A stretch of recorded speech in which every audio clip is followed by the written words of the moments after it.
दोस्तों नमस्कार। उम्मीद कर रहा हूं आप सब लोग अच्छे होंगे। इलेक्ट्रोस्टैटिक चैप्टर का आज हमारा 53rd एपिसोड है। लास्ट एपिसोड में हम मेथड ऑफ इमेज पढ़ रहे थे, तो मैं उम्मीद कर रहा हूं कि हमने कुछ क्वेश्चंस को सोल्व किया तो वो समझ आए आपको, एंड आपको कैसे हम अप्लाई करते हैं मेथड ऑफ इमेज को, ये आपको समझ आया। लेकिन एक छोटी सी डाउट है आपका, जो मुझे जब मैं पढ़ रहा था तो मुझे थोड़ा सा समझ आया कि ये डाउट काफ़ी स्टूडेंट्स को फ्यूचर में आ सकता है। तो उस डाउट को एक बार ज़रा टैकल करते हैं। जरा देखिए, अगर मैं आपसे बोलूं कि भाई मेरे पास कोई स्फेरिकल शेल है, ठीक है, और उसके अंदर कोई d डिस्टेंस पे हमने कोई चार्ज रख दिया है q, इसके सेंटर से d डिस्टेंस पे चार्ज रख दिया q, और ये जो शेल है ये मान लीजिए मेरी ग्राउंडेड है। तो हमने देखा कि इसको 0 वोल्ट या इक्वी पोटेंशियल बनाने के लिए जरूरी है कि अपने को यहां पे एक इमेज चार्ज लेना होगा QI। अपने को यहां पे इमेज चार्ज लेना है QI, और QI की जो वैल्यू होगी that will be equal to -Q, I think A by D, something कुछ इस तरह से हमारे पास आई थी। A वाज द रेडियस, ठीक है, A इसकी रेडियस थी और D मतलब ये जो डिस्टेंस है ये थी। ऐसा कुछ हमारे पास कैलकुलेशन निकल के आई थी, या देख लेना D by A था, A by D था, मेरे ख्याल से ऐसा ही कुछ था। अब यहां पे एक दिक्कत आती है। दिक्कत ये आती है कि ये जो शेल है इसका तो एक इनर रेडियस है और एक आउटर रेडियस है। देखा जाए तो भाई कुछ ना कुछ तो इसकी मोटाई होगी, एक इनर रेडियस और एक आउटर रेडियस। अब आपने जो A लिया है वो कौन सा A लिया है, इनर वाला लिया है कि आउटर वाला लिया है? यहां पे डाउट है, क्योंकि आउटर पे भी पोटेंशियल 0 है, इनर पे भी पोटेंशियल 0 है। तो कौन सा A हम यहां पे ले, ठीक है, मतलब रेडियस कौन सी ले, A वाली ले कि ये आउटर रेडियस को अगर मैं B बोल दूं तो B हम लोग ले? यहां पे ये सवाल उठता है, ठीक है, क्योंकि दोनों पे ही पोटेंशियल 0 है। तो जो इमेज चार्ज है वो मैं क्या लूं कि भाई दोनों पे पोटेंशियल मेरा 0 आ जाए, ये एक मुद्दा है यहाँ पे। तो यहाँ पे जो इमेज चार्ज का एक्सप्रेशन बनेगा उसमें A आएगा कि B आएगा, इनर शेल जो शेल है उसकी रेडियस इनर वाली आएगी कि आउटर वाली आएगी, ये अपने को यहाँ पे थोड़ा सा डाउट आपको मिलेगा। अब इसको कैसे हम टैकल करें?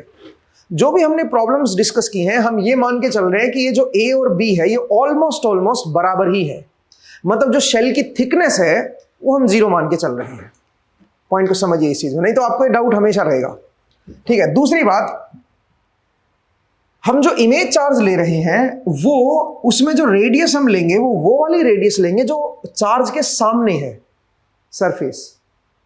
मतलब हम यहां पे जो रेडियस है इनर सरफेस वाली जो कि A है, हम वो रेडियस लेके चलेंगे। अगर ऐसे दे भी दिया जाए तो इनर रेडियस आपको लेनी है। आप बोलोगे सर इनर रेडियस क्यों लेनी है, उसके पीछे का क्या कारण है? क्योंकि आप जरा समझिए, हमें अंदर पोटेंशियल चाहिए, अंदर पोटेंशियल या अंदर इलेक्ट्रिक फील्ड चाहिए। तो इसका मतलब जो हम कैलकुलेशन करेंगे इलेक्ट्रिक फील्ड या पोटेंशियल की यूजिंग दिस इमेज चार्ज, वो केवल इस सरफेस तक वैलिड है, केवल इस सरफेस तक वैलिड है, ठीक है। पॉइंट को समझिए। और जो इस सरफेस पे होगा उसके बाहर जो भी पोटेंशियल होगा उसके लिए फिर हम गॉस लॉ वगैरह या फिर दूसरे मेथड्स हम इस्तेमाल करेंगे। तो इसका मतलब है जो इमेज चार्ज हमने लगाया वो इनर रेडियस के बेसिस पे लगाना है, इनकेस अगर ऐसे दो अलग अलग दे दिए जाए तो, ठीक है। तो इस चीज को भी आप थोड़ा सा ध्यान दीजिएगा, इसको भी थोड़ा सा क्लियर रखिएगा, ठीक है। तो मुझे उम्मीद है ये आपको समझ आया। तो अब हम एक स्टेप और आगे बढ़ेंगे और अब हम बातचीत करेंगे electric field due two point charges, और वो भी फार अवे जो इलेक्ट्रिक फील्ड होती है उसको हम देखने की कोशिश करेंगे। यहां पे भी काफी इंटरेस्टिंग क्वेश्चन जो है वो डेवलप हो जाते हैं। एक तरह से अभी जो मैं पढ़ाने जा रहा हूं वो एक रिविजिट है हमारा फ्लक्स की कैलकुलेशन का।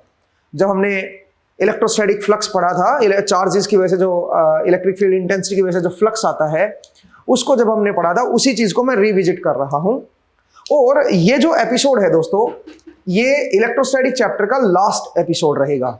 इसके बाद हम कैपेसिटेंस एंड कैपेसिटर्स को शुरू करेंगे और हम देखेंगे कि कैसे डिफरेंट स्ट्रक्चर्स का कैपेसिटेंस हम कैलकुलेट करते हैं। जैसे कि 2 पैरेलल प्लेट्स आ गई या 3 पैरेलल प्लेट्स आ गई या 4 पैरेलल प्लेट्स आ गई और उनके ऊपर चार्जेस हैं, तो उनकी वजह से कैसे वो चार्ज जो है वो अपने आप को रीडिस्ट्रीब्यूट करता है, और अगर एक आधी प्लेट को मैं ग्राउंड कर दूं तो कैसे रीडिस्ट्रीब्यूट करता है, और उसका फिर कैपेसिटेंस हम कैसे कैलकुलेट करें। ये सारी चीजें जो है ये अगले एपिसोड में हम डिस्कस करेंगे, ठीक है, डिफरेंट डिफरेंट स्ट्रक्चर्स की प्लेट्स आएंगी हमारे पास, स्फेरिकल प्लेट्स होंगी, सिलेंड्रिकल प्लेट्स होंगी, तो उनका सबका कैपेसिटेंस हम कैसे कैलकुलेट करते हैं वो अगले एपिसोड में पढ़ेंगे। आज का जो एपिसोड है इसमें फिर हम क्या देखने जा रहे हैं, इसमें हम फ्लक्स के बारे में बातचीत करने जा रहे हैं। इसको समझने के लिए हमें फ्लक्स की डेफिनेशन पे एक बार रिविजिट करना होगा। अगर आपको याद हो, हमारे पास अगर कोई वेक्टर फील्ड है और उस वेक्टर फील्ड की वजह से किसी पर्टिकुलर एरिया में फ्लक्स निकालना चाहते हैं हम उस वेक्टर फील्ड का, तो उसकी हमने एक डेफिनेशन बनाई थी, एंड दैट वाज, सोचिए हमारे पास कोई एफ वेक्टर फील्ड है, तो एफ डॉट डी ए, और अगर आप सरफेस इंटीग्रल कर देते हो तो ये जो निकल के आएगा, ये आएगा flux of this field F through that area, जिस एरिया पे आप इसका सरफेस इंटीग्रल कर रहे हो, तो it will B flux of vector field F. ये हमारे पास एक जनरल डेफिनेशन थी फ्लक्स की। अब ये जो वेक्टर फील्ड है ये कुछ भी हो सकती है, ये इलेक्ट्रिक फील्ड भी हो सकती है, मैग्नेटिक फील्ड भी हो सकती है, तो क्योंकि हम यहां पे इलेक्ट्रिक फ्लक्स की बात कर रहे हैं तो यहां पे मैं इलेक्ट्रिक फील्ड इंटेंसिटी की बात करूंगा, तो ई डॉट डी ए, और अगर आप इसका सरफेस इंटीग्रल कर दोगे तो it will be equal to flux through that surface, flux of E, ये आपका ई का फ्लक्स आ जाएगा। और हम जानते हैं कि अगर मैं क्लोज्ड सरफेस के थ्रू कितना फील्ड लाइंस निकल रही हैं, कितना फ्लक्स निकल रहा है इलेक्ट्रिक फील्ड इंटेंसिटी का, वो कैलकुलेट करना चाहता हूं, तो उसके लिए मुझे क्या करना पड़ेगा, क्लोज्ड सरफेस इंटीग्रल लेना होगा। तो closed surface integral of E dot D A, और मैं मान के चलाऊं कि जो मीडियम है वो होमोजीनियस एंड आइसोट्रोपिक है, so that will be equal to Q enclosed, जो क्लोज सरफेस है उसमें कितना चार्ज एनक्लोज्ड है, that Q enclosed divide by epsilon. अगर वैक्यूम में हो तो यहां पे एप्सिलॉन नोट कर दो, और अगर कोई दूसरा होमोजीनियस आइसोट्रोपिक मीडियम है तो एप्सिलॉन नोट एप्सिलॉन आर यहां पे आ जाएगा, इसलिए मैंने इसको यहां पे एप्सिलॉन लिख दिया है। तो इस तरह से हमने क्लोज्ड सरफेस में से कितना फ्लक्स निकलता है वो ऑलरेडी हम पढ़ चुके हैं। इसी में मैं थोड़ा सा और रिवाइज करा दूं। सोचिए मेरे पास कोई चार्ज है Q, कोई यहां पे Q चार्ज रखा हुआ है, हमने प्लस Q चार्ज रखा हुआ है। आप सब जानते हो कि इसकी वजह से फील्ड लाइन जो है वो रेडियली आउटवर्ड निकलेंगी। तो अगर मैं इसके चारों ओर कोई ऐसा स्फीयर ले लूं, ठीक है, और उसके सेंटर पे अगर मैं इसको रखता हूं, तो क्योंकि ये एक क्लोज्ड सरफेस हो गया, तो आप ये कह सकते हो इस स्फीयर का जो सॉलिड एंगल होगा यहां पे वो 4 पाई होगा। तो 4 पाई सॉलिड एंगल, 4 पाई स्ट्रेडियन सॉलिड एंगल से जो फ्लक्स निकल रहा है वो Q बाई एप्सिलॉन नॉट निकल रहा है। चलिए मैं इसमें एयर या वैक्यूम ले लेता हूं, तो इतना फ्लक्स जो है वो इसमें से पूरे क्लोज्ड सरफेस में से निकल रहा है इस चार्ज की वजह से, क्योंकि जो चार्ज एनक्लोज्ड है इसके अंदर वो Q हो गया, और मीडियम को मैं वैक्यूम या एयर मान रहा हूं, ठीक है। अब अगर मान लीजिए मैं बोलूं कि भाई यहां पे मेरे पास कोई चार्ज है Q, और यहां पे कोई टेढ़ा मेढ़ा क्लोज्ड सरफेस है, यहां पे सरफेस मेरा क्लोज्ड ही है बट टेढ़ा मेढ़ा है, और उसके अंदर Q चार्ज रखा हुआ है, तो इसमें से जो फ्लक्स निकलेगा वो भी उतना ही होगा, क्योंकि यहां पे जो सॉलिड एंगल है, इस पूरा क्लोज्ड सरफेस जो भी होगा, वो जो सॉलिड एंगल बनाएगा वो 4 पाई स्ट्रेडियन का ही बनाएगा। तो 4 पाई स्ट्रेडियन से जो आपका फ्लक्स निकलेगा वो Q बाई एप्सिलॉन नॉट होगा, ठीक है भाई, इस चीज को आप थोड़ा सा ध्यान रखिएगा। अब अगर मान लीजिए मैं आपसे बोलूं कि भाई मेरे पास कोई पॉइंट चार्ज है यहां पे प्लस Q, ठीक है, यहां पे रखा हुआ है, और यहां पे अगर मैं कोई डिस्क ले लूं, ठीक है, और मैं बोलूं कि बताओ इस डिस्क में से कितना फ्लक्स निकलेगा, जो इलेक्ट्रिक फील्ड इंटेंसिटी आएगी उसका कितना फ्लक्स होगा इस सरफेस में से। अब इस बार ये क्लोज सरफेस नहीं है, तो आप क्या करोगे, आप ये देखो कि ये जो डिस्क है यहां पे कितना सॉलिड एंगल बना रही है, तो वो ऑलरेडी मैं करवा चुका हूं। अगर आपको याद हो, अगर ये मेरे पास थीटा एंगल है, तो यहां पे जो सॉलिड एंगल होगा, जो सॉलिड एंगल ये डिस्क जो है जो सबटेंड करेगी यहां पे, it comes out to be 2 pi into 1 minus cos theta. इतना स्टेडियन का सॉलिड एंगल मुझे देखने को मिलेगा यहां पे, इस जगह पे, ठीक है। सॉलिड एंगल को आप एक तरह से 3D एंगल भी बोल सकते हो, ठीक है, ये बनेगा। अब आप जानते हो कि 4 पाई स्टेडियन सॉलिड एंगल होता तो फ्लक्स जो निकलता वो Q बाई एप्सिलॉन नॉट निकलता, लेकिन जो सॉलिड एंगल है वो तो मेरा 2 pi into 1 minus cos theta है, तो इससे जो फ्लक्स निकलेगा, इस एरिया में से जो फ्लक्स निकलेगा, it comes out to be Q by 2 epsilon not into 1 minus cos theta. ये मेरा फ्लक्स जो है वो इस डिस्क के थ्रू निकलेगा, जो मेरा सॉलिड एंगल जो ये बना हुआ है इसमें से इतना फ्लक्स अब निकलेगा। अब यहां पे इंटरेस्टिंग क्या है, क्योंकि मैं आपको कुछ बेसिक पहले क्लियर कर रहा हूं, क्योंकि ये बेसिक्स जो है वो आगे चल के हम इस्तेमाल में लेके आएंगे। सबसे पहले तो ये समझिए कि अगर मैं ये थीटा को इंक्रीज कर दूंगा ना, तो जो मेरा सॉलिड एंगल है वो आपका, अगर ये थीटा को मैं इंक्रीज करूंगा तो जो सॉलिड एंगल है वो भी आपका इंक्रीज होगा, लेकिन लीनियरली नहीं होगा थीटा के साथ। समझिए इस चीज को। जो मेरा सॉलिड एंगल है इसको मैं इस तरह से डिनोट कर देता हूं। ये जो मेरा सॉलिड एंगल है ये आपका थीटा पे डिपेंड कर रहा है, बट ये लीनियरली डिपेंड नहीं कर रहा।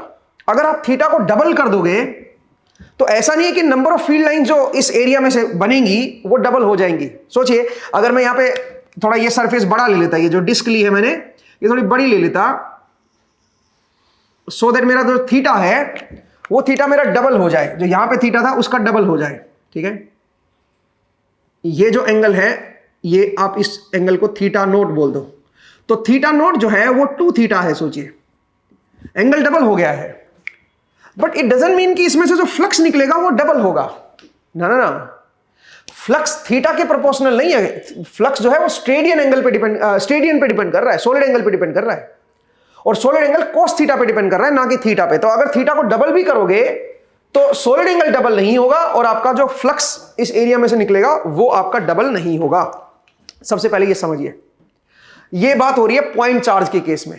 ठीक है, ये हम पॉइंट चार्ज की बात कर रहे हैं, इस चीज को याद रखिएगा। अगर यहीं पे लाइन चार्ज होता तो कहानी थोड़ी डिफरेंट होती।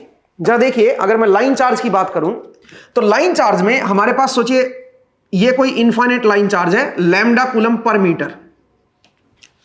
चार्ज डेंसिटी आपको दे दी है लैम्डा कूलम पर मीटर, और ये इनफाइनाइट है, बाहर की तरफ ऐसे आ रहा है। तो आप सब लोग जानते हो कि इससे जो इलेक्ट्रिक फील्ड लाइंस होंगी वो रेडियली आउटवर्ड होंगी, इस तरह से इलेक्ट्रिक फील्ड लाइंस होंगी। ठीक है, अच्छा ये जो लाइन चार्ज मैंने लिया है ये आपकी तरफ लिया है, इनफाइनाइट लेंथ का है। ठीक है, तो इससे इलेक्ट्रिक फील्ड लाइंस आपकी रेडियली आउटवर्ड होंगी। अब इंटरेस्टिंग क्या है, जरा देखिए, अगर मैं यहां पे कोई एरिया ले लूं, ठीक है, यहां पे कोई एरिया ले रहा हूं जिसकी जो आर्क लेंथ है वो है आर थीटा। ठीक है, यहां पे मेरा 0 डिग्री है, और यहां पे मान लीजिए मेरा थीटा एंगल है, ये 0 डिग्री है, यहां पे थीटा इक्वल टू 0 डिग्री, और यहां पे थीटा की वैल्यू जो है वो थीटा ही ले लेता हूं, इन जनरल एंगल ले रहा हूं थीटा। तो ये जो आर्क लेंथ आएगी ये बनेगी आर थीटा। ठीक है, और अगर मैं इसकी हाइट h ले लूं बाहर की तरफ, आपकी तरफ, और मैं पूछूं बताओ इसमें से कितना फ्लक्स निकलेगा, तो जरा देखते हैं। तो इस चीज को शायद आप यहां से विजुलाइज ना कर पाओ, तो इसलिए मैं इसका दूसरी आपको व्यू दिखा देता हूं। सोचिए लाइन जो है वर्टिकल है, इसके ऊपर लैम्डा कूलम पर मीटर है। ठीक है, ऐसे लैम्डा कूलम पर मीटर है, और ये आपका कोऑर्डिनेट सिस्टम है, ये आई कैप है, ये आपका जे कैप है, और ये आपका के कैप है। अब आपने क्या किया, आपने यहां पे एक ऐसा एरिया ले लिया है जिसकी हाइट है h हाइट है, और ये जो आर्क लेंथ है ये मेरा आर थीटा है, आर थीटा, ये जो एंगल है ये थीटा एंगल है। और मैं आपसे जानना चाहता हूं बताओ इसमें से कितना फ्लक्स पास होगा इलेक्ट्रिक फील्ड इंटेंसिटी का, इस एरिया में से कितना फ्लक्स पास होगा। तो अब आप क्या करोगे बताओ, अब आप यहां पे कैसे निकालोगे। तो उसके लिए आपको क्या होगा, आपको क्या करना होगा, पहले इसको ऐसे क्लोज्ड ले लो पूरे को। अगर मैं पूरा क्लोज्ड सरफेस ले लूं, सोचिए ये सरफेस अगर मैं पूरा क्लोज ले लूं, और यहां पे मैं अगर गो स्लो लगाऊंगा, ऑब्वियसली हाइट इसकी h है बाहर की तरफ, ये h हाइट का एक तरह से मैंने सिलेंड्रिकल ऐसे ले लिया है। ठीक है, लाइन चार्ज मेरा ऐसे है, उसके चारों ओर h हाइट का मैंने ऐसे सिलेंड्रिकल ले लिया है। तो आप बोलोगे कि यहां पे जो फ्लक्स बनेगा that will be equal to Q enclosed by epsilon not. और क्यू एनक्लोज्ड कितना है बताओ, इसके अंदर कितना क्यू एनक्लोज्ड होगा, पर मीटर लैम्डा कूलम चार्ज है, और h हाइट है इसकी, और क्योंकि ये पूरे का पूरा आपने ले लिया है तो आप ये कह सकते हो इसके अंदर जो चार्ज एनक्लोज्ड आएगा वो आपका आएगा lambda into H divide by epsilon not कर दो। ये मेरा फ्लक्स निकलेगा अगर मैं h हाइट का सिलेंडर ले लूं चारों ओर, उसके सरफेस में से जो फ्लक्स निकलेगा वो ये निकलेगा। सही है, बट हमें इसने में तो नहीं चाहिए। पूरा जो एरिया बनेगा, पूरा जो सरफेस बनेगा वो तो पूरा 2 पाई एंगल कवर कर रहा है, लेकिन ये जो है ये तो हमारा केवल थीटा एंगल कवर कर रहा है। तो अगर मुझे इसमें से फ्लक्स निकालना हो तो क्या करोगे बताओ। तो उसके लिए अब आप ये कह सकते हो कि 2 पाई एंगल में से आपका lambda H upon epsilon note, इतना फ्लक्स निकल रहा है। या आप एरिया से भी कर सकते हो। जैसे अगर मैं एरिया की बात करूं तो यहां पे जो आपने सिलेंडर लिया है उसका जो एरिया बनेगा वो कितना बनेगा, वो बनेगा 2 पाई आर एच, जो सरफेस आएगा ना जिसमें से फील्ड लाइंस पास हो रही हैं, और हमने ऐसा लाइन, जो हमारा लाइन चार्ज है उसके चारों ओर ऐसे सरफेस लिया हमने, उसी में से तो पास होंगी, तो उसका जो एरिया बनेगा वो बनेगा 2 पाई आर एच। तो 2 पाई आर एच में से, 2 पाई आर एच में से ये आपका फ्लक्स पास हो रहा है। और इसका एरिया कितना है जरा देखिए, इसका एरिया ये हो गया आर थीटा और ये हो गया एच, तो इसका एरिया जो बनेगा वो बनेगा आर थीटा इंटू एच। तो इतने एरिया में से कितनी लाइंस पास होंगी, इतने एरिया में से फ्लक्स क्या होगा, तो आप सीधा सीधा कह सकते, और ये एरिया जो है ये फील्ड लाइंस की डायरेक्शन में ही है, ई डॉट डी ए करोगे ना तो इसके डायरेक्शन में ही है ये। तो अगर आप यहां से देखोगे तो इतने एरिया में से इतना फ्लक्स पास हो रहा है, तो इतने एरिया में से कितना फ्लक्स पास होगा, lambda H divide by epsilon not into 2 pi R H into R H theta. तो आर एच से आर एच मेरा कट गया, ठीक है। तो अब आप देख सकते हो ये कितना बन गया, lambda H divide by epsilon not, 2 pi epsilon not, और थीटा यहां पे आ गया। एक बार जरा देख लीजिए भाई।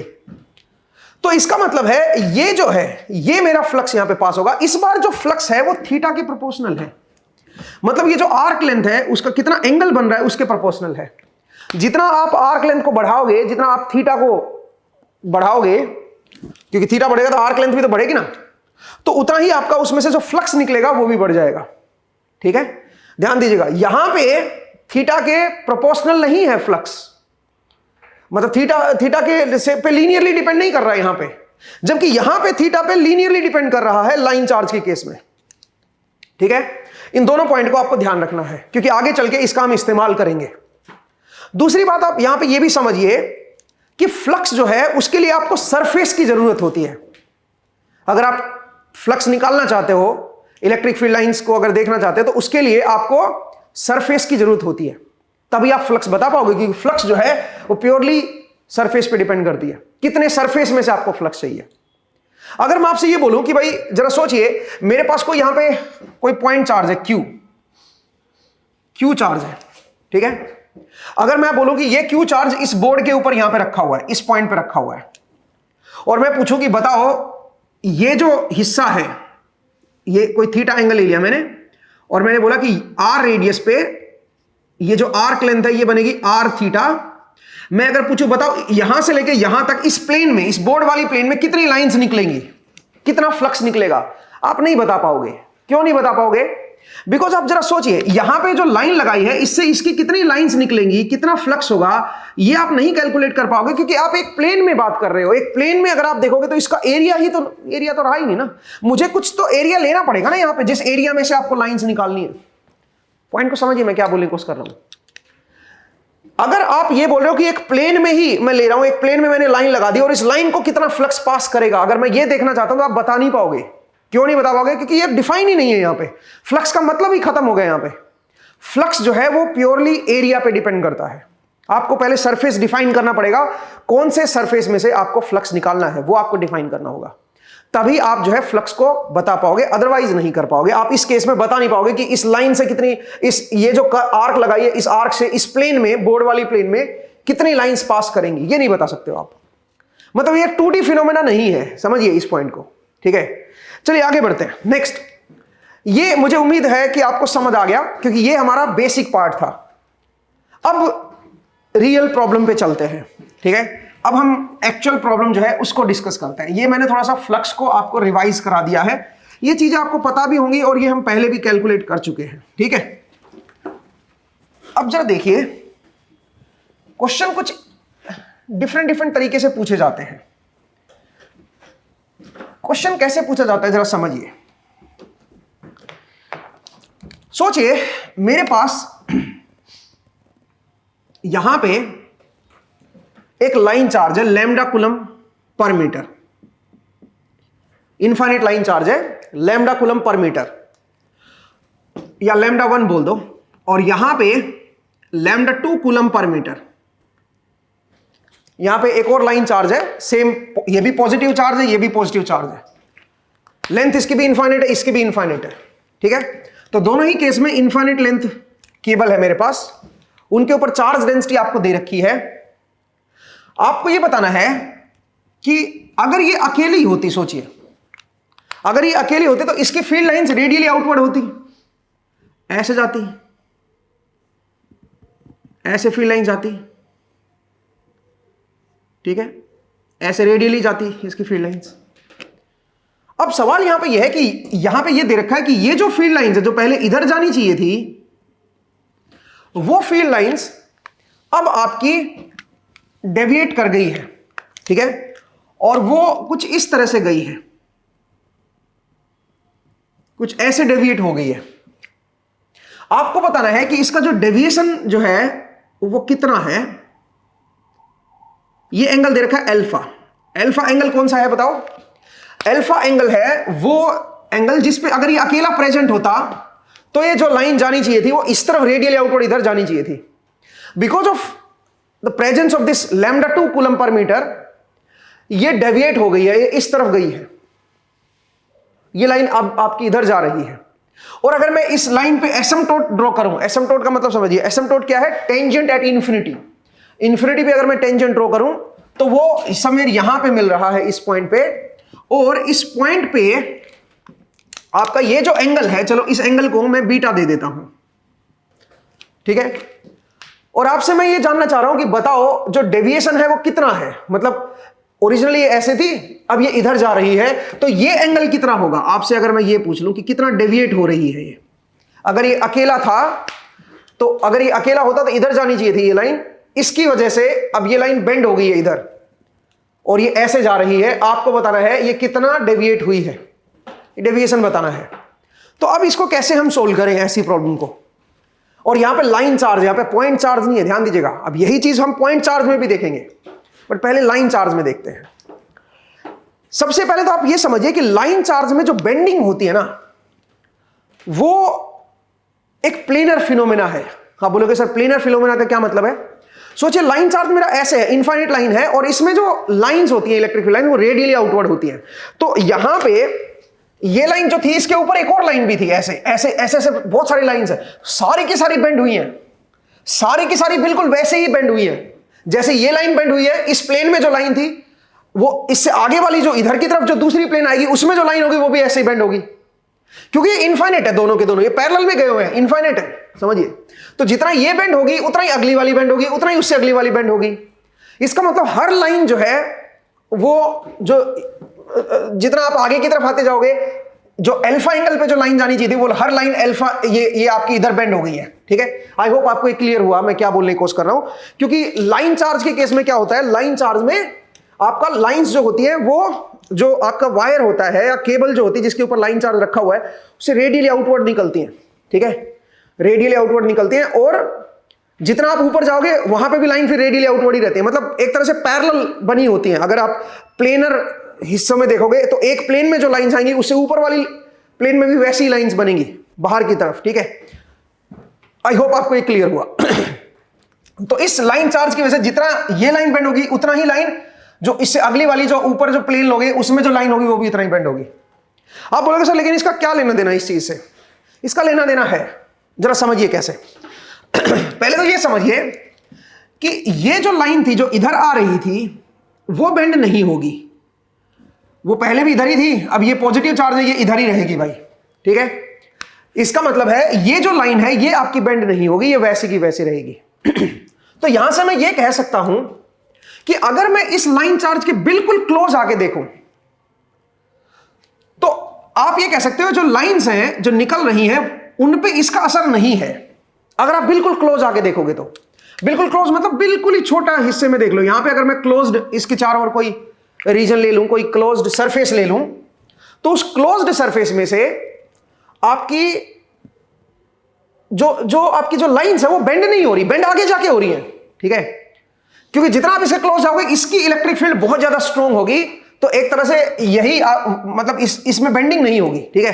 अब एक काम करता हूं, इसको h हाइट बाहर की तरफ ले लेता हूं, क्योंकि फ्लक्स निकालना है ना मुझे। मैं यहां पे बेंडिंग जो देखूंगा वो इलेक्ट्रिक फ्लक्स से देखूंगा। तो फ्लक्स को देखने के लिए मुझे क्या करना होगा, मुझे यहां पे h हाइट बाहर की तरफ लेना होगा और मुझे यहां पे एक ऐसे आर्क लेंथ लेनी होगी यहां से लेके यहां तक। r रेडियस की मैं एक आर्क लेंथ ले लेता हूं, इसकी रेडियस r है भाई, ठीक है, इसकी रेडियस मेरी r है। r रेडियस की मैंने ऐसे आर्क ले लिए यहां से लेके यहां तक और इसकी हाइट जो है वो h है बाहर की तरफ, बाहर की तरफ इसकी हाइट है h।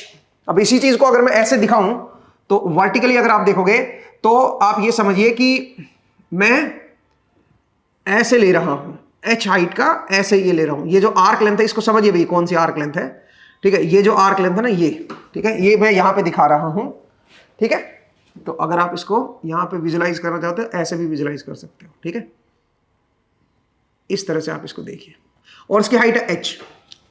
अब मुझे एक बात बताओ, अगर मैं इसकी हाइट h ले लूं जो कि आपकी तरफ है बाहर, ठीक है, तो सबसे पहले तो ये बताओ ये एंगल क्या था, यहां से लेके यहां तक कितना एंगल था। अगर ये एंगल अल्फा है तो ये बनेगा पाई माइनस अल्फा, ठीक है। तो अगर ये आर्क लेंथ अगर मैं निकालना चाहूं तो r into pi minus alpha कर दूं, r into pi minus alpha, ये हो जाएगा भाई आर्क लेंथ। और अगर मैं इसका एरिया निकालना चाहूं इस कर्व्ड सरफेस का, क्योंकि h हाइट की बाहर की तरफ भी है ना, तो इसको h से और मल्टीप्लाई कर देता हूं, ठीक है, ये बन गया। तो ये मेरा एरिया आ गया है, ठीक है, ये मेरा एरिया आ गया है इतने हिस्से का जो h हाइट बाहर की तरफ लिया, उस कर्व्ड सरफेस का एरिया आ गया है। अब हम जानते हैं कि अगर ये पूरे का पूरा क्लोज ले लेता मैं इसको, मतलब अगर मैं इसका एरिया 2 पाई RH ले लेता तो इसमें से जो फ्लक्स पास होता, और ये r जो ना बहुत नजदीक है भाई, ध्यान देना, ये r इतनी दूर नहीं है जितना मैंने यहां पे दिखाया, ये काफी नजदीक है इसके, तो काफी नजदीक है, तो आप ये कह सकते हो कि इसका असर खत्म हो गया है, केवल इसी को देख रहे हैं हम लोग। अगर मैं पूरा 2 पाई एंगल ले लेता, पूरा इस पे चारों ओर ले लेता और h हाइट बाहर की तरफ लेता, तो उसमें से जो फ्लक्स निकलता वो मेरा निकलता λ1 into h by epsilon naught, ये फ्लक्स निकलता। बट मुझे तो इतने एरिया में से चाहिए, तो ये क्या होगा, ये होगा λ1 h upon epsilon not into नीचे आ जाएगा 2 पाई RH, और ये एरिया बन जाएगा r into pi minus alpha into h, ठीक है जी। अब जरा देखिए, r से r गया, h से h गया, ठीक है, तो कितना बन गया बताओ जरा, λ1 h divide by h into pi minus alpha divide by 2 pi epsilon naught. इतना जो फ्लक्स है, ये जो मेरा फ्लक्स है, ये इतने हिस्से में से निकल रहा है यहां से लेके यहां तक, ठीक है, इतने हिस्से में से ये मेरा फ्लक्स निकल रहा है। अगर मैं बिल्कुल क्लोज जाके देखूंगा तो, अगर मैं इसके बिल्कुल क्लोज जाके देखूं तो ये लाइन और ये लाइन के बीच में इतना फ्लक्स निकल रहा है, और ऑब्वियसली h हाइट मैंने बाहर की तरफ ले लिया। अब आप जरा समझिए, जो इतने हिस्से में से फील्ड लाइंस निकल रही हैं, जो इतने हिस्से में से फील्ड लाइंस निकल रही हैं, अगर मैं थोड़ा बाहर भी चला जाऊं, अब नजदीक नहीं रहता हूं, थोड़ा दूर आता हूं, उतनी ही लाइन क्या हो रही है, उतनी ही लाइन तो बेंड हुई है। जितनी लाइन यहां से और यहां के बीच में थी, इतने हिस्से में जितनी लाइंस थी, वो लाइंस ही तो बेंड हुई है भाई। यहां पे जो लाइन जाने वाली थी वो यहां पे आ गई है, और यहां पे जाने वाली लाइन यहां पे रही है, तो बीच वाली लाइन तो इस पूरे हिस्से के बीच में ही रहेंगी भाई, सही बात है। हालांकि वो भी बेंड हो जाएंगी यहां पे, ठीक है, बट रहेंगी वो इतने हिस्से के बीच में ही। तो इतने हिस्से के बीच में कितना फ्लक्स था वो हमने कैलकुलेट कर दिया, कितनी लाइंस थी वो हमने कैलकुलेट कर दिया, ठीक है, इतने हिस्से में कितनी लाइंस थी वो हमने कैलकुलेट कर दी। आई होप आपको क्लियर हुआ ये, ठीक है। अब मुझे एक बात बताओ, इसका मतलब इतने हिस्से का फ्लक्स मुझे पता चल गया कि इस रीजन में से कितना फ्लक्स ये जा रहा है, कितना फ्लक्स निकल रहा है, वो मुझे पता चल गया। अब जरा सोचिए, अगर मैं इस पूरे सिस्टम को इंफिनिटी से देखता, अगर मैं इस पूरे सिस्टम को इंफिनिटी से देखता, पूरी दोनों लाइन चार्ज को इंफिनिटी से देखता, तो मुझे ये दोनों के दोनों लाइन चार्ज एक ही जगह पे रखे हुए नजर आते, और टोटल लाइन चार्ज क्या होता, λ1 प्लस λ2। टोटल लाइन चार्ज होता λ1 प्लस λ2। और अगर ये लाइन और ये लाइन, इन दोनों के बीच का फ्लक्स अगर मुझे निकालना होता तो कितना होता। तो अगर मैं दोनों को इंफिनिटी से देख रहा हूं, अब मैं ध्यान रखना, अभी तक तो मैं यहां से देख रहा था, अब मैं इंफिनिटी से देख रहा हूं। जब मैं इंफिनिटी से देखूंगा तो हमें दोनों लाइन चार्ज एक ही जगह पे नजर आएंगे, और एक लाइन हमारी ये इधर वाली है, और एक लाइन जो है ये वाली है, जो बीटा एंगल बना रही है हॉरिजॉन्टल के साथ, ठीक है, ये एंगल बन रहा है हमारा बीटा, ठीक है। तो अगर मैं इंफिनिटी से देखूं तो हमें ये दोनों लाइन चार्ज एक ही जगह पे नजर आएंगे, और इनकी वजह से जो फ्लक्स लाइंस, जो नंबर ऑफ लाइंस यहां पे देखने को मिलेंगे, फ्लक्स जो देखने को मिलेगा वो निकाल लेते हैं। वो कैसे निकालोगे, अगेन सेम तरीका वही, ठीक है। कैसे भाई, आप जानते हो, अगर इसके चारों ओर मैं पूरा 2 पाई एंगल ले लेता तो इसका ये बनता, एरिया बनता 2 पाई आर, और एच हाइट में बाहर की तरफ ले लेता हूं इसका।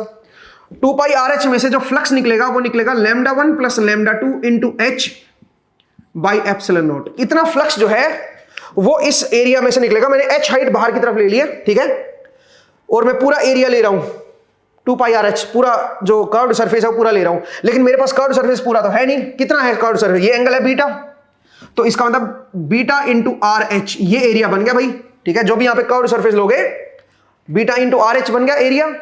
तो इस एरिया में से कितना फ्लक्स पास होगा? तो उसके लिए आप क्या करोगे, λ1 plus λ2 into H by epsilon naught divide by 2 pi R H into में बीटा आर एच, ठीक है। तो यहां से देखो आर एच से आर एच गया, तो ये कितना बन गया? ये बन गया λ1 plus λ2 into beta H divide by 2 pi epsilon naught. ये मेरा फ्लक्स जो है इंफिनिटी से देखने पे लगेगा। अगर आप वेरी फार अवे पॉइंट से देख रहे हो इन दोनों लाइनों के बीच में, तो आपको ये लाइन और ये लाइन के बीच में अगर वेरी फार अवे से देख रहे हो तो आपको जो फ्लक्स नजर आएगा वो ये नजर आएगा। और अगर नजदीक से देख रहे हो, यहां पे आके बिल्कुल क्लोज यहां पे आके देख रहे हो, तो इस रीजन में जो लाइंस हैं, जितनी लाइंस यहां से निकल रही हैं वही लाइंस तो बेंड होके अल्टीमेटली इस रीजन में ही रहेंगी। तो यहां से अगर आप देख रहे हो तो इतना फ्लक्स है। अब ये दोनों क्या होने चाहिए बताओ? बराबर होने चाहिए। तो इन दोनों को बराबर कर देते हैं। तो यहां से अगर आप देखोगे तो λ1 into H into pi minus alpha divide by 2 pi epsilon naught की जो वैल्यू आएगी, it has to be equal to λ1 plus λ2 into beta into H divide by 2 pi epsilon naught. यहां पे 2 पाई एप्सिलॉन नॉट से 2 pi epsilon not cut गया है, H से हमारा एच चला गया है। अब एच हमारी मजबूरी थी लेना। अब बोलो सर एच क्यों कंसीडर कर रहे हो? भैया एरिया देखना है ना अपने को, एरिया में से फ्लक्स निकलता है भाई। अगर मैं सिंगल लाइन लगा देता ना, तो सिंगल लाइन से थोड़ा ना फ्लक्स निकलेगा, प्लेन से थोड़ा ना फ्लक्स निकल जाएगा। उसके लिए एरिया डिफाइन करना जरूरी है, इसलिए एच लेना जरूरी था। तो अब जरा देखिए यहां पे क्या बन गया, यहां पे बन गया λ1 into pi minus alpha is equal to λ1 plus λ2 into beta. सही है जी। अल्फा और बीटा के बीच एक रिलेशन आ गई है। अगर आपको ये अल्फा दे दिया जाए तो आपको ये बीटा पता चल जाएगा, ठीक है। और अगर ये पता चल गया तो ये एंगल आ जाएगा इस ट्रायंगल में, और उससे ये एंगल ऑफ डेविएशन जो है, जो पहले इधर जानी चाहिए थी वो लाइन अब इधर जा रही है, वो कितना डेविएट हो रही है वो आपको पता चल जाएगा। सिंपल कहानी, ठीक है। मुझे उम्मीद है आपको ये समझ आया कि कैसे हम इस चीज को समझ सकते हैं, ठीक है, कैसे इस चीज को हम इस चीज को क्लियर कर सकते हैं। आई होप आपको ये क्लियर हुआ। बीटा और अल्फा के बीच हमारे पास एक रिलेशन आ गई, और ये एक लीनियर रिलेशन है, ठीक है। लीनियर रिलेशन का मतलब ये हुआ कि एक स्ट्रेट लाइन की तरह, अगर मैं अल्फा और बीटा के बीच एक रिलेशनशिप प्लॉट करूं तो एक स्ट्रेट लाइन की तरह बनेगी, ठीक है। अब अगर यहीं पे दोनों पॉइंट चार्ज होते तो कहानी डिफरेंट होती। अच्छा इसको सोल्व कर लेना भाई, ठीक है। अब अगर आप यहां से सोल्व करोगे तो बीटा की वैल्यू जो आएगी, beta has to be equal to λ1 into pi minus alpha divide by λ1 plus λ2। ये बन जाएगा मेरा बीटा, ये एंगल आ जाएगा मेरा बीटा। तो अगर आपको कोई अल्फा दे दे, जैसे अल्फा की वैल्यू 30 डिग्री दे दी है, तो अगर अल्फा मेरा 30 डिग्री है तो यहां पे 30 डिग्री पुट कर दूंगा पाई बाय 6, ठीक है। और यहां से मैं इसको सोल्व करके बीटा की वैल्यू निकाल लूंगा। एक बार अल्फा आ गया, एक बार बीटा आ गया, तो ये एंगल आ जाएगा, और वही एंगल फिर यहां से आप निकाल सकते हो। उससे आपको पता जाएगा कि ये जो लाइन है ये असल में कितना डेविएट हुई है, ये अभी कितना जा रही है। तो पहले इधर जा रही थी, अब ये इधर जा रही है, तो इसका मतलब ये एंगल आपका पता चल जाएगा आपको, ठीक है। कहानी बड़ी सिंपल थी लाइन चार्जेस के केस में। बट अगर यहीं पे सिचुएशन पॉइंट चार्जेस की होती तो भी क्या आप सेम करते क्या? जरा देखते हैं। तो चलिए अब मैं इसको रब कर रहा हूं एंड बात करता हूं पॉइंट चार्जेस की। जरा देखिएगा, पॉइंट चार्जेस को देखते हैं।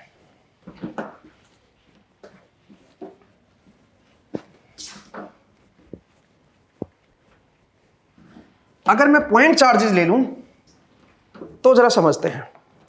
सोचिए मेरे पास पॉइंट चार्जेस हैं, यहां पे है मान लीजिए Q1 और यहां पे है Q2, ठीक है। अब इस प्लेन में ऑब्वियसली यहां से जो लाइंस निकलेंगे वो रेडियली आउटवर्ड होंगी, हर तरफ होंगी, वो आपकी तरफ भी होंगी, वो इधर भी होंगी, वो इधर भी होंगी, उधर भी होंगी, इधर भी होंगी, हर तरफ होंगी लाइंस। तो अगर मैं इस बोर्ड के प्लेन में कोई लाइन ले लूं और वो लाइन मान लीजिए ऐसे जा रही थी अल्फा एंगल पे, कुछ अल्फा एंगल पे ऐसे जा रही थी, अगर ये अकेला प्रेजेंट होता तो, ठीक है। इसके प्रेजेंस की वजह से क्या हुआ, वो जो लाइन है वो आपकी बेंड हो गई और वो आपकी अब इस तरफ जा रही है, ऐसे जा रही है। और अगर मैं इस पे एसिम्पटोट ड्रॉ करूं तो ये जो एसिम्पटोट है, ये आपका एंगल जो बन रहा है यहां पे, वो बीटा एंगल बन रहा है। सेम वही पिछला वाला ही केस है, ये जो एंगल बन रहा है ये बीटा एंगल बन रहा है। आपको बताना है डेविएशन कितना हुआ लाइंस का। जो लाइन यहां पे इधर आ रही थी, अब वो इधर ना आके वो इधर जा रही है अगेन, तो अब आपको बताना है कि कितना डेविएट हुई है, ये वाला एंगल बताना है अगेन। ठीक है, पहले जो इधर जा रही थी वो अब इधर जा रही है, अल्टीमेटली वो इंफिनिटी पे ऐसे इस पाथ पे गई है, जानी चाहिए थी पहले ऐसे। अगर ये अकेला होता तो कितना डेविएट हुई है, अगर ये निकालना हो अब, तो क्या हम पिछले वाला ही रूल लगा सकते हैं? क्या हम सेम वही रूल लगा सकते हैं? चलिए जरा लगा के देखते हैं एक बार।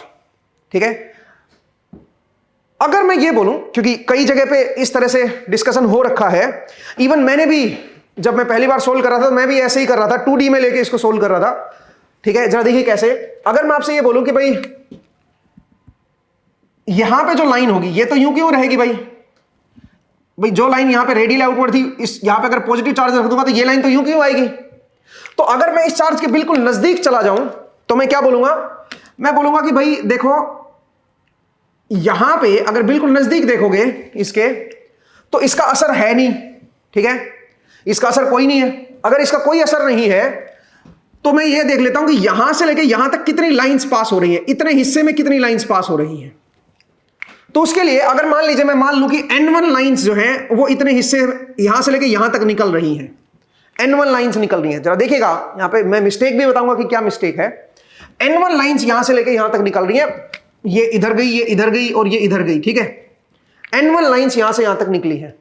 अब आप सोचिए वही N1 लाइंस जो है वो यहां से लेके यहां तक बनी है। ठीक है, आप समझिए भाई, तो यही N1 लाइंस, वो जो लाइन इधर निकली है वही तो बेंड हुई है ना इधर। तो आप ये कह सकते हो इस Q1 चार्ज की वजह से N1 लाइंस जो है वो इस हिस्से में है और वही लाइन मेरी बेंड हुई है इधर। अब आप बोलोगे सर N1 की क्या वैल्यू है, तो मैं एक काम कर लेता हूं, मैं बोल देता हूं कि Q1 की वजह से जो टोटल लाइंस निकलेंगी पूरे रीजन में वो है मे बी, उनको मैं मान लेता हूं N। ठीक है, Q1 की वजह से जो लाइन है वो N है और Q2 को एक काम करता हूं मैं 2Q1 लिख लेता हूं 1 मिनट के लिए। ठीक है, ऐसे ले लिया मैंने। ठीक है, Q2 को मैंने ले लिया 2Q1। अब सोचिए अगर मैं किस Q1 से देखूं इस प्लेन में कितनी लाइंस निकल रही हैं, अगर ये अकेला होता तो वो लाइन थी मेरी N। पूरे 2 पाई में से, पूरे 2 पाई रीजन को अगर मैं देख रहा हूं तो 2 पाई रीजन में से N लाइंस निकल रही हैं। अगर ये अकेला होता तो, अगर ये अकेला होता तो सारी लाइन जो निकल रही थी Q1 से वो N निकल रही है, मान लीजिए 1 मिनट के लिए इस प्लेन में। इसमें फिर गलती देखेंगे क्या है। ठीक है, इस प्लेन में सारी लाइन कितनी निकल रही है, N निकल रही है 2 पाई एंगल में। बट मेरे पास 2 पाई एंगल तो नहीं है भाई, मेरे पास कितना एंगल है यहां से लेके यहां तक का, मेरे पास तो ये पाई माइनस अल्फा एंगल है। ठीक है, ये अल्फा है ना और इधर 180 है, तो बीच वाला जो एंगल होगा पाई माइनस, तो पाई माइनस अल्फा में से कितनी लाइंस निकलेंगी, वो निकलेंगी N upon 2 pi into pi minus alpha, ये लाइंस निकलेंगी। ये वैल्यू मेरी क्या बन गया N1। जो N1 लाइंस है यहां से लेके यहां तक की, इस लाइन और इस लाइन के बीच में जितनी भी लाइंस है N1 है, वो N1 की वैल्यू ये आ जाएगी। सही बात है, मुझे उम्मीद है कोई दिक्कत नहीं होगी यहां तक। ठीक है, ऐसे हम कर सकते हैं थ्योरेटिकली। अब देखते हैं इसमें क्या मिस्टेक है। उसके बाद मैंने क्या बोला, उसके बाद मैंने बोला अगर मैं इन्फिनिटी से देखूं, इन्फिनिटी देखूंगा तो दोनों ही चार्ज मुझे एक ही जगह पे नजर आएंगे भाई। ठीक है, और उनकी वजह से ये लाइन और ये लाइन के बीच में देख लेते हैं कितनी लाइंस आ रही है। तो अगर मैं इन्फिनिटी से देखूंगा तो एक तो ये Q1 और ये 2Q1 मुझे एक ही जगह पे नजर आएंगे 3Q1। और मुझे क्या करना है, मुझे एक लाइन ये है 0 डिग्री वाली और एक है बीटा वाली। ठीक है, इन दोनों के बीच में इनकी वजह से फ्लक्स निकालना है। तो आप क्या बोलोगे, आप बोलोगे कि भाई 3Q1 जो है ये जो टोटल 2 पाई में जो एंगल 2 पाई में जो लाइंस देगा, इस प्लेन की वजह से 2 पाई एंगल बनेगा ना, तो 2 पाई में जो लाइंस देगा वो देगा 3N। क्यों 3N, Q टोटल N दे रहा था तो 3Q क्या देगा, 3Q1 क्या देगा, 3N देगा। तो 3Q की वजह से पूरे 2 पाई में जो लाइंस आएंगी वो 3N आएंगी, और क्योंकि ये एंगल बीटा है तो बीटा के अंदर कितनी लाइंस आएंगी, वो आएंगी 3N divide by 2 pi into beta. सही है भाई, इतनी लाइंस जो है वो बीटा एंगल के बीच में आएंगी इस 3Q1 की वजह से। और लाइंस हम ऑलरेडी पहले ही निकाल चुके हैं इतने रीजन में कितनी है, उसकी वजह से जो लाइंस आएंगी वही तो आएंगी भाई। तो ये जो लाइंस हैं ऑलरेडी हम निकाल चुके हैं। जब हम इन्फिनिटी से देख रहे हैं तो हमें इतनी लाइंस नजर आ रही हैं, तो इसका दोनों को बराबर कर दो फिर। तो बराबर करोगे तो ये बनेगा n/2 into pi minus alpha is equal to क्या बन जाएगा 3n/2 इंटू बीटा। ये लिखोगे भाई, ठीक है। और अगर आप इसको सोल्व करते हो तो देखो n से n मेरा कट गया, बीटा की जो वैल्यू आएगी it has to be pi minus alpha upon 3। इस तरह से बनता है, विच इज रॉन्ग। ये तब है जब फ्लक्स को आप 2D की तरह ट्रीट कर रहे हो, और 2D की तरह ट्रीट कर नहीं सकते हो। यहां पे क्यों नहीं कर सकते हो 2D की तरह ट्रीट, बताइए? क्योंकि फ्लक्स एक सरफेस से रिलेटेड क्वांटिटी होती है।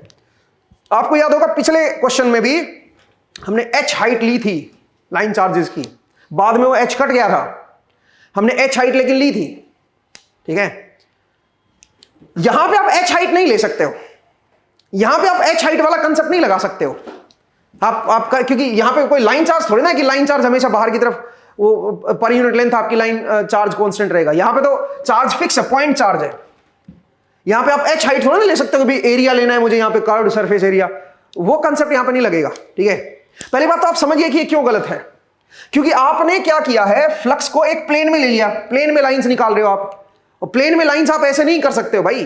अगर आप फ्लक्स के अकॉर्डिंग सोल्व कर रहे हो तो फ्लक्स एक सरफेस से रिलेटेड क्वांटिटी है, और सरफेस से रिलेटेड क्वांटिटी तो आपको सरफेस अज्यूम करना होगा, उसी से आप कर पाओगे, ठीक है। आई होप आपको क्लियर हुआ। तो ऐसे केस में फिर कैसे करेंगे फिर, तो इस केस को जरा देखते हैं कि कैसे हम करेंगे, ठीक है। इसको जरा समझते हैं कि इसको हम कैसे सोल्व करें, ठीक है। जरा देखिए भाई, इसके लिए मैं काम करता हूं भाई। अगर मैं ये बोलूं कि भाई ये जो मेरा चार्ज है Q1, जरा ध्यान से देखिएगा, अगर मैं इंफिनिटी से देखूं इसको, एक मिनट के लिए जरा सोचिए, इंफिनिटी से देखूं तो मेरे को जो टोटल नजर आएगा वो आएगा Q1 प्लस Q2। ये चार्ज मुझे यहां पे नजर आएगा, ठीक है। एक तरह से इनके बीच की डिस्टेंस खत्म हो जाएगी, और एक लाइन मेरे पास 0 डिग्री वाली है, और एक लाइन मेरे पास ये वाली है जो बीटा एंगल बना रही है, ठीक है। तो अगर मैं ये बोलूं कि बताओ इसमें से कितना फ्लक्स पास होगा, अगर ये मुझे निकालना हो तो इसको हम कैसे निकालेंगे, जरा सोचिए। ऐसे ही अगर मैं एंगल इधर भी ले लूं बीटा, ऐसे एंगल अगर मैं बीटा इधर भी ले लूं, ठीक है, तो एक तरह से ये जो मैंने अभी आपको जो कोनिकल शेप बताई थी, आप मान सकते हो कि इंफिनिटी पे एक डिस्क होगी, उस डिस्क में से इसका फ्लक्स निकाल लेते हैं कितना होगा। तो इसका फ्लक्स क्या निकलेगा बताइए जरा। इसका फ्लक्स निकलेगा Q1 plus Q2 divide by 2 epsilon not 1 minus cos of beta. ये फ्लक्स निकलेगा इस हिस्से में से जो यहां पे डिस्क बनेगी ना, और ये सॉलिड एंगल समझना भाई, ये सॉलिड एंगल का कंसेप्ट लगा रहा हूं अब मैं, ठीक है। अब मैं ये एंगल, इस एंगल पे मत जाइए, अब सॉलिड एंगल से सोचिए।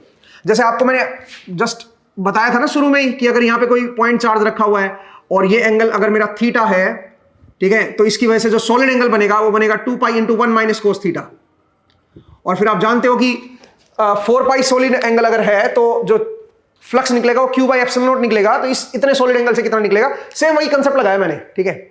तो अगर मैं इंफिनिटी से देखूं तो इस पूरे रीजन में से ये फ्लक्स निकलेगा, पूरे रीजन में से, ठीक है। अब आइए यहां पे, अगर मैं बिल्कुल क्लोज देखूं इसके, इस चार्ज के बिल्कुल क्लोज देखूं, तो ये जो चार्ज है ये मेरा है Q1, ठीक है। यहां पे है मेरा Q1 चार्ज, ठीक है, ध्यान से समझिएगा, ठीक है। और ये जो लाइन है, इस लाइन पे जो लाइन निकल रही है वो बेंड हो रही है, वो अल्टीमेटली बेंड हो रही है, बट बिल्कुल क्लोज देखोगे तो बेंड नहीं होगी ना, बिल्कुल नजदीक देखोगे तो इसका असर देखने को नहीं मिलेगा आपको, वो बेंड नहीं होगी, ठीक है।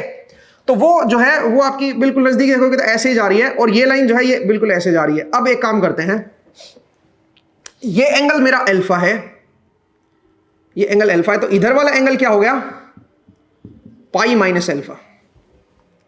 तो अगर मैं आपसे ये बोलूं कि भाई बताओ कितना इसका फ्लक्स निकलेगा इधर वाले जोन में, ठीक है, इधर वाले जोन में कितना फ्लक्स निकलेगा, मतलब ये जो बेंड हुई ना, यहां पे ये जो एंगल बनेगा, ये ऐसा एंगल था ना भाई बीटा, ठीक है। तो जो यहां से जो लाइंस निकल रही है ना, ये वाले हिस्से में से जो लाइन निकली, ऐसे आप सिमेट्रिक बना लो ना इसको नीचे भी, ठीक है, ऐसे आप नीचे भी बना लो ना यार, सही बात है। तो आप ये कह सकते हो कि ये जो लाइन निकल रही है अल्टीमेटली इधर बेंड हो रही है और ये जो लाइन निकल रही है वो अल्टीमेटली इधर बेंड हो रही है। तो इतने हिस्से में से इस चार्ज की वजह से कितनी फील्ड लाइंस निकलेंगी वो कैसे निकाले भाई? तो आप जरा सोचिए, इस लाइन के साथ जो एंगल बन रहा है वो पाई माइनस अल्फा बन रहा है ना। तो आप क्या लिखोगे? आप इसको लिखोगे Q1 divide by 2 epsilon not 1 minus cos of pi minus alpha. ये जो फ्लक्स है ये आपका यहां पे अगर कोई डिस्क लगा दूं तो उसमें से पास होगा। सेम सॉलिड एंगल का कंसेप्ट लगाया मैंने और कुछ नहीं किया, ठीक है। तो ये जो बनेगा ये बनेगा Q1 divide by 2 epsilon not 1 plus cos alpha. ये मेरे पास क्या आएगा? ये फ्लक्स आएगा जो इतने रीजन में से निकलेगा। ये जो अल्फा इधर है ना वही अल्फा इधर है, ठीक है। तो आप ये कह सकते हो, और ये जो बीटा है ना यही बीटा आप इधर ले आओ, ठीक है। और ये लाइन जो इधर बेंड हुई थी ऐसे ही एक लाइन जो है वो इधर भी बेंड होगी, सिमेट्रिक रहेगा ना भाई, ठीक है। ऐसे इधर भी बेंड होगी। तो अगर मैं आपसे ये बोलूं, अगर मैं आपसे बोलूं कि बताओ इधर कितनी लाइंस आई हैं इस जोन में, ये जो ऐसे जोन बने ना उसमें कितनी लाइंस आई हैं इस चार्ज, इस Q1 चार्ज की वजह से, वो ये होगा, ये मेरा फ्लक्स आ गया है, ठीक है। अगर मैं बिल्कुल यहां से क्लोज देखूं तो, इसके बिल्कुल क्लोज जाके देखूं तो ये मेरे पास फ्लक्स निकलेगा। सॉलिड एंगल लगाया मैंने और कुछ नहीं किया, ठीक है। और जब मैं इन्फिनिटी से देख रहा हूं तो ये फ्लक्स निकल रहा है इतने हिस्से में से, ठीक है।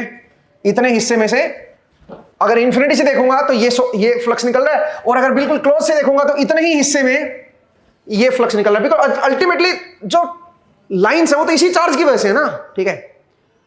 अगर मैं बिल्कुल क्लोज होकर देखूं तो जो ये जो लाइंस निकलेंगी इधर से इधर वाले हिस्से में, वही लाइंस तो अल्टीमेटली इस जोन में रहेंगी, ठीक बात है।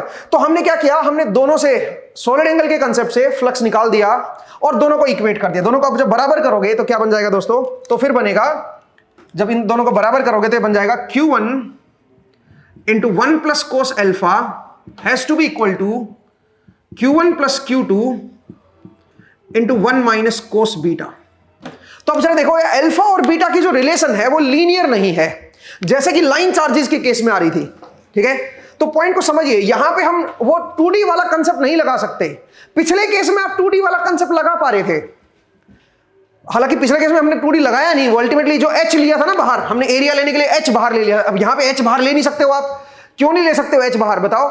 क्योंकि H बाहर लेने का कोई फायदा नहीं है ना भाई, यहां पे चार्ज पॉइंट है, वहां पे लाइन चार्ज थी। H बाहर भी ले रहे हो तो लाइंस जो है वो रेडियली आउटवर्ड ही रहती हैं, चाहे आप यहां पे देखो लाइंस को, चाहे आप H बाहर की तरफ आके देखो लाइंस को, रेडियली आउटवर्ड ही रहती है, मतलब पैरेलल स्टैकिंग हो रखी है उनकी। लेकिन यहां पे जो है, यहां पे H हाइट बाहर ले नहीं सकते हो आप, यहां पे फिर आपको सॉलिड एंगल से आपको फ्लक्स देखना होगा, ठीक है। तो उस केस में ये रिलेशन बनेगी। जरा समझिए इस कंसेप्ट को, ये बहुत प्यारा कंसेप्ट है और इस तरह से आप जो है डेविएशन निकाल सकते हो कि लाइन जो है वो कितना डेविएट होंगी, ठीक है। अब इसी सवाल को अगर मैं एक और एक्सटेंड करूं तो जरा देखिए, इसके ऊपर एक क्वेश्चन मैं दे रहा हूं, मैं इसको रब कर रहा हूं भाई, ठीक है। तो आई होप ये आपको समझ आया, ठीक है ना। तो यहां पे आप 2D में मत समझिए, इस 2D के केस में मत लेके चलिए, ठीक है ना। 2D में फ्लक्स कभी डिफाइन नहीं होता, मतलब एक प्लेन में जब आप निकालते हो ना कि एक प्लेन में से कितनी लाइंस निकल रही हैं, वो कंसेप्ट वेग है, ठीक है, वो हर जगह नहीं लगा सकते हो आप, ठीक है ना।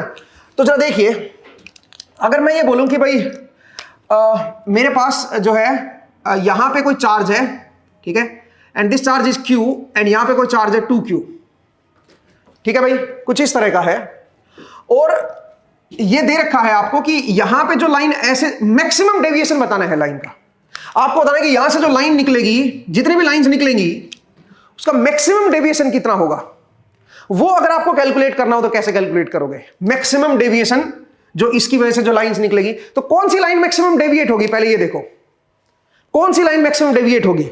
जो लाइन इधर जा रही थी वो तो आपकी इधर ही जाती रहेगी, जो लाइन इधर जा रही थी ना वो आपकी मैक्सिमम डेविएट होगी, जो लाइन इधर जा रही थी वो मैक्सिमम डेविएट होगी। और कितना डेविएट होगी वो आप निकाल सकते हो। जरा देखिए, अगर इस एंगल को मैं बीटा बोल दूं, ठीक है, तो आपको ये एंगल निकालना है, क्योंकि पहले इधर जा रही थी अब ये इधर जा रही है, तो आपको मैक्सिमम डेविएशन पता चल जाएगा कि मैक्सिमम कितना डेविएट होगी, ठीक है।